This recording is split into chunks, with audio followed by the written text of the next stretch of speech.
तो Naruto Shippuden के episode 269 में आपका स्वागत है। तो नारुतो शिपुडन एपिसोड 269 में हमें दिखाया जाता है काकाशी सेंसेई यहाँ पर अपना मास्क निकाल के सारे गाँव में जा रहे हैं, घूम रहे हैं और बिना मास्क के यहाँ पर रहते हैं। तो यहाँ पर पुराना पास्ट एपिसोड दिखाया जाता है, फिलर एपिसोड, जिसके अंदर में नारुतो जो है काकाशी सेंसेई का मास्क विदाउट मास्क उसको देखने वाले होते हैं। तो काकाशी सेंसेई के साथ में नारुतो, साकुरा, उसके बाद में सास्की, ये सब मिलके उसको बिना मास्क के देखने वाले होते हैं। तो ये चक्कर में जो है ना काफ़ी ज़्यादा चीज़ें जो है पता चलती है, किस तरीके से ये लोग काम कर रहे हैं, क्या कर रहे हैं वगैरह वगैरह यहाँ पर दिखाया जाता है। तो यहाँ पर सब फर्स्ट टाइम नारुतो शिपुडन के अंदर में काकाशी को विदाउट उसके मास्क और विदाउट उसके पूरे कपड़ों के बिना उसको पहली बार दिखाया जाता है। जहाँ पर यहाँ जो काकाशी सेंसेई है वो यहाँ पर बिना इसके कितने बढ़िया लग रहे होते हैं भाई, बहुत बढ़िया लग रहे होते हैं। और इनके पास में शारिंगन भी नहीं है। अगर ये फिलर एपिसोड है तो इनके पास में शारिंगन होनी चाहिए, जो कि यहाँ पर उसकी शारिंगन नॉर्मल है। Wow, how strange. तो इस तरीके से यहाँ पर जो पूरा ये फिलर एपिसोड है जिसके अंदर काकाशी के पास में यहाँ पर शारिंगन नहीं है, ये एपिसोड यहीं पे एंड हो जाता है, जो कि कॉमेडी और फनी एपिसोड था। तो अब बढ़ते हैं एपिसोड 270 के अंदर, जहाँ पे नारुतो और सास्की कागुया के अगेंस्ट में आ गए होते हैं एक जगह पे इकट्ठा। और इकट्ठा आने के बाद में यहाँ पर उसके आसपास ये लोग फाइट करना स्टार्ट कर देते हैं। तो यहाँ पर मैं दोनों फाइट कर रहे होते हैं और उसके साथ में यहाँ पर नारुतो और ओबिटो और साकुरा ये तीनों जाने वाले होते हैं उसको बचाने के लिए, प्रोटेक्ट करने के लिए। तो यहाँ पर ये लोग आगे हमला कर रहे होते हैं और नाइन टेल का चक्रा इस्तेमाल करके यहाँ पर नारुतो कागुया के अगेंस्ट में अटैक करने वाला होता है। तो यहाँ पर मैं काफ़ी सारे शैडो क्लोन बनाता है, मल्टीपल शैडो क्लोन जुत्सु, जिसके अंदर में थाउजेंड्स ऑफ शैडो क्लोन होते हैं नारुतो के, और इतने सारे शैडो क्लोन के अगेंस्ट में कागुया को लड़ना पड़ता है। तो यहाँ पर ब्लैक जुत्सु कागुया को बोलता है कि वो देखो इन सब में से असली नारुतो कौन सा वाला है, ये पहचानने के लिए यहाँ पर वो डायमेंशन चेंज कर देती है। तो डायमेंशन चेंज करने के बाद में जो है वहाँ पर मैं नारुतो उसके पीछे चला जाता है एंड उसके पीछे वहाँ पर मैं शैडो क्लोन के बन के वहाँ पर उसको ऊपर दिखता है। और जैसे ही यहाँ पर वो ऊपर देखता है वहाँ पर उसके शैडो क्लोन को मारने के लिए यहाँ पर कागुया जो है वो अपना रॉड का इस्तेमाल करती है और वहाँ पे वो डायमेंशन का ओपन करती है और ओपन करके उसके अंदर से रॉड उसके ऊपर फेंकती है। और जैसे वो रॉड वहाँ से निकलता है सीधा नारुतो के पेट पे लगता है और नारुतो की बॉडी जो है वहाँ पर वो डिस्ट्रॉय हो जाती है। तो यहाँ पर वो पुराना सीन याद कर रही होती है।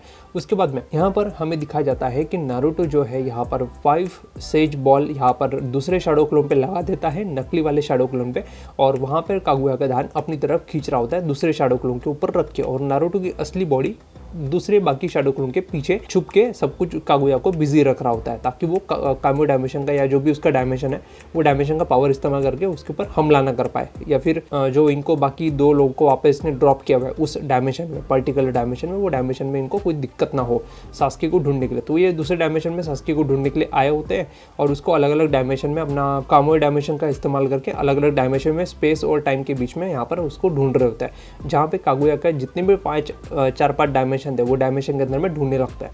तो यहाँ पर मैं नारुतो को कागुया के साथ में लड़ने के लिए बहुत ज़्यादा दिक्कतें हो रही थी, प्लस उसके अगेंस्ट में जितने भी वो जुत्सु और नेचर चक्र के साथ में जो बॉन्ड बना के जो उसके अगेंस्ट में हरकतें कर रही थी, उस हरकतों की वजह से नारुतो भी काफ़ी ज़्यादा परेशान हो चुका था। दूसरी तरफ हमें यहाँ पर दिखाया जाता है कि यहाँ पर साकुरा अपना 100 हीलिंग जुत्सु यहाँ पर ओबिटो को पास ऑन करती है और ओबिटो जो अपने मंकी को शारिंगन का इस्तेमाल करके वहाँ पर मैं दूसरे डायमेंशन को खोलता है, जिसके अंदर से निकलता है लावा, और लावा निकल के वहाँ पर सीधा गिरता है इन लोगों के बॉडी पे। तो यहाँ पर साकुरा के बॉडी को ऊपर, साकुरा के बॉडी के ऊपर में लावा गिरता है। लावा वहाँ पर गिरने की वजह से वो अपना जैकेट जो है वो बाहर फेंक देती है और फेंक के जो है ओबिटो को वहाँ से खींच के एक ऊंचे चट्टान पे, पहाड़ पे लेके जाती है, और वहाँ पर उसका हाथ भी जल गया था।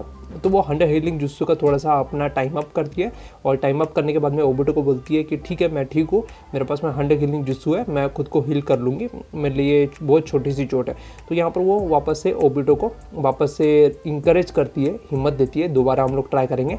तो यहाँ पर उसको वापस 100 हीलिंग जुत्सु प्रोवाइड करके उसको वापस से रीएक्टिवेट करके ओबिटो के आंखों में मंकी की शारिंगन का इस्तेमाल करके कामो डायमेंशन को खोलता है और खोल के वहाँ पर सास्की की जगह वो ढूंढ लेते हैं। तो यहाँ पर सास्की के लिए वो दरवाज़ा खोलते खोलते वो काफ़ी ज़्यादा बड़ा करने की कोशिश करता है, लेकिन वो बड़ा नहीं कर पाता और सास्की दौड़ते दौड़ते वहाँ पर तक आ ही नहीं पाता, और आके वहाँ पर में वो कामो डायमेंशन वहाँ पे जो होल होता है एक बीच में, वो स्पेस एंड टाइम और स्पेस के बीच में जो एक पर्टिकुलर दरवाज़ा होता है वो दरवाज़ा बंद हो जाता है। तो यहाँ पर साकुरा जैसी बेहोश होने वाली होती है वैसे ही उसके पीछे सास्की आ जाता है, जो कि उसके जैकेट को उसने अपने और उस जैकेट के बीच का जो टाइम स्पेस है उसको अपने आप को वहाँ पर स्वाइप कर लिया था, या फिर ऐसा कह लो कि इंस्टेंट तरीके से वहाँ पर उसने अपनी जगह रिप्लेस कर ली थी जैकेट की जगह। जैकेट उसके जगह पहुँच गया और वो जैकेट की जगह आ गया, जिस वजह से वो इस जगह पे आ पाया जहाँ पे साकुरा और ओबिटो था। तो वहाँ पर वो पहुँच गया और पहुँच के उसने साकुरा को बचा लिया गिरने से। और यहाँ पर वो आ जाता है और आने के बाद में यहाँ पर उसका जो जैकेट है वो जैकेट दिखाया जाता है उस रेगिस्तान में पड़ा हुआ है, जहाँ पर उसका वो जैकेट हमें आगे जाके बोरुटो के मांगा में दिखाया जाएगा कि वो जैकेट का इस्तेमाल कोई ना कोई कर रहा है। तो बेसिकली यहाँ पर जो स्टोरी है वो स्टोरी कंप्लीट होती है। तो यहाँ पर साकुरा ने सास्की को फाइनली बचा लिया और साकी ने साकुरा को गिरने से बचा लिया, द ट्रैश डब्बा। तो यहाँ पर सेजो सिक्स पाथ इस सब की सारी स्टोरी उनको बता रहे होते कि किस तरीके से यहाँ पर ये सब हुआ और उस सब का डायलॉग यहाँ पर बता रहे होते हैं। तो सेजो सिक्स पाथ अपने पावर्स के और अपने बेटे के बारे में और नारुतो और सास्की का जो वंशज है बाय वंशज इनके बीच में जो वॉर चल रही है वो वॉर के बारे में यहाँ पर बता रहे होते हैं। तो काफ़ी सारी चीज़ें यहाँ पर डिटेल दिखाई जाती है, उसको मैं बाद में किसी अदर वीडियो में कवर करूँगा। तब तक के लिए लाइक करो, शेयर करो, सब्सक्राइब करो। मैं मिलता हूँ अगली वीडियो में, तब तक के लिए धन्यवाद।